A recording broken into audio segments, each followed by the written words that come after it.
Thank you, members of the committee. My name is Ryan Fontaine. I'm here tonight representing Thunder Mist Health Center as its trans health education and policy specialist. Ryan, I'm sorry, could you just give your address? Sure, I'm not a North Kingstown resident. 920. You could write it too. Yeah, okay. I prefer to write it. Just for the record. Thanks. Sure, no that'd be fine. Thunder Mist is a federally qualified community health center with locations in Woonsocket, West Warwick, and Wakefield. We presently serve 61,000 people with patients from every zip code in Rhode Island. Thunder Mist is also home to the first and still the largest program for trans health in the state that presently serves 2,100 people. We'd like to voice our support for the committee and its efforts to update its policy on support and inclusion of gender diverse students in North Kingstown. We know that having supportive policies in their lives is significant for the well-being of gender diverse young people, and treating gender diverse young people with basic dignity and respect helps them to lead healthy lives.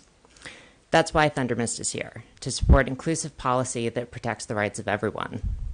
Personally, that's also why I'm here. As I said, I'm not a North Kingstown resident, though Rhode Island has always been my home.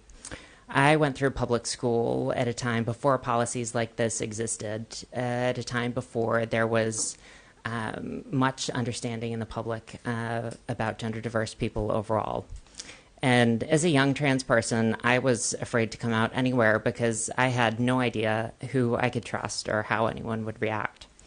Policies like this are more important than ever, as young people today come of age at a time during unprecedented political targeting. The character of Rhode Island and our communities has long been one where we lead in recognizing the value and dignity of everyone. Thank you to the school committee members for your commitment to best practices to provide a learning environment that meets the needs of your diverse students. Thank you. Okay, hearing none, I will pass it over to the clerk, and we will move on to the rest of agenda. Can I make a motion to move E policies up before the consent agenda? Yes. You can make that motion. Does Jen have a second? Second. Okay, so we have a motion and a second to move item under unfinished business, item E policies, to now on the agenda. Any discussion? Yes. I'll make a motion to discuss. Oh, no, you're fine. It was just okay, like, yes. yeah. Okay. Okay. Yes, okay. Okay, we're doing great, y'all. Hearing none, I'll call the question. All those in favor of moving the agenda item say aye. Aye. Okay, wonderful. So we'll skip to item E, policies, and I will turn it over to Ms. Lima. If you want to make a motion, you can, or... So I'm going to make a motion to approve the transgender and non-binary student policy. Okay, do a second. Okay, so we have a motion and a second. I'll open up for discussion. So this is the second read on the revisions to this policy.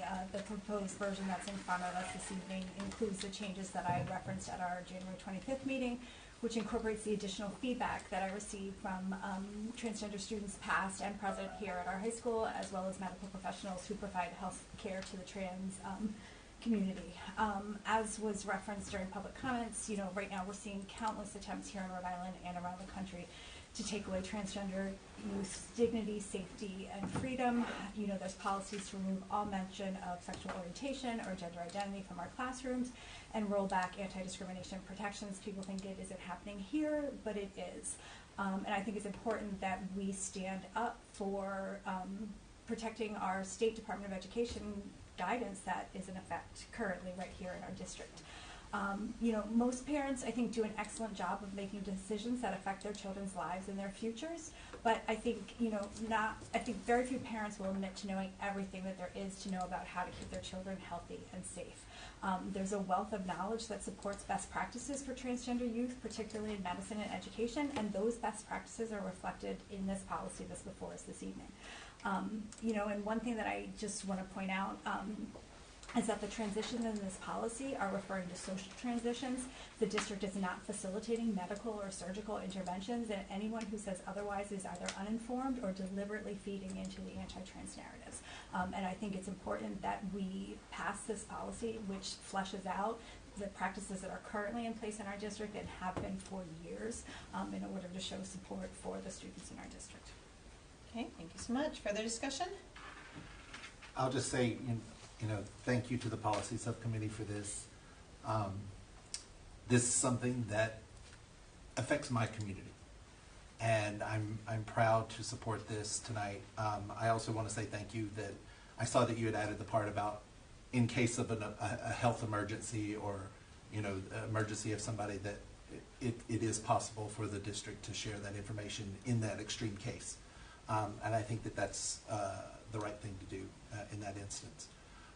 Because I think, as we discussed last time, it gives the teachers and the staff the ability to not feel like they have to hold something back in that case, and I think that that's a good move. So I will definitely be voting to support that tonight. So thank you very much. Yeah, and just to add to it, I also would like to thank the policy subcommittee and the folks that we heard from regarding the policy, really calling for the need for it. I am extremely supportive of this policy, and I also think as a committee we also should be looking for opportunities to help educate both our school community and greater community in town regarding some of these issues. As somebody who is very fortunate to work in a place that really prioritizes professional development in these areas, I feel really grateful for the knowledge that I've been having, and I really think we should look for some opportunities to bring that here. And so I'm very in support of this policy and supporting it, and grateful for RIDE and the administration and folks that have given us feedback regarding it. So I will also be supporting. Any further discussion? Okay, hearing none, I'll call the question. All those in favor, please say aye. Aye. Okay, motion carries unanimously. Thank you. So we will move back to